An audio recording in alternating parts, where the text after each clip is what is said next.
হ্যাঁ। আপনাকে আজকে একটা চ্যালেঞ্জ দেওয়া হবে। আমি বলেন। দেখি আপনি আপনার চ্যালেঞ্জটা পূরণ করতে পারেন কিনা। যদি চ্যালেঞ্জটা পূরণ করতে পারেন আপনার জন্য একটা উপহার আছে। আচ্ছা আগে আপনি বলেন না। চ্যালেঞ্জটা হলো আপনি এই পাতা দিয়ে একটি বাঁশি বানিয়ে দেখাবেন। দেখি এই পারেন কিনা। এই ছোটবেলায় আমরা অনেক বানিয়েছি। এই মুস্তাক তো গাছের পাতা দিয়ে বাঁশি বানাইতাম? হ্যাঁ, হ্যাঁ, আপনি এমন আজকে ব্যাপার হইলো মিয়া? দেখি বানান আজকে। আচ্ছা দেখা ঠিক যাক। আছে, আপনার চ্যালেঞ্জ আমি এখনই দেখাচ্ছি।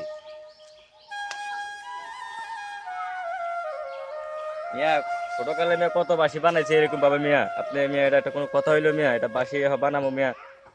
আসলে ছোটকালে অনেক বানাইছি তো এখন দেখি হয় কিনা।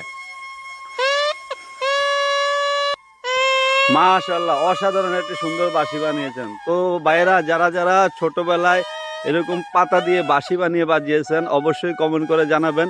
আর আপনি আপনার ভিডিওটা কোথা থেকে দেখছেন অবশ্যই কমেন্ট করে জানাবেন। আমাদের ভিডিওটা ভালো লাগলে লাইক করবেন, শেয়ার করবেন এবং আইডিটা ফলো দিয়ে পাশে থাকবেন। ধন্যবাদ।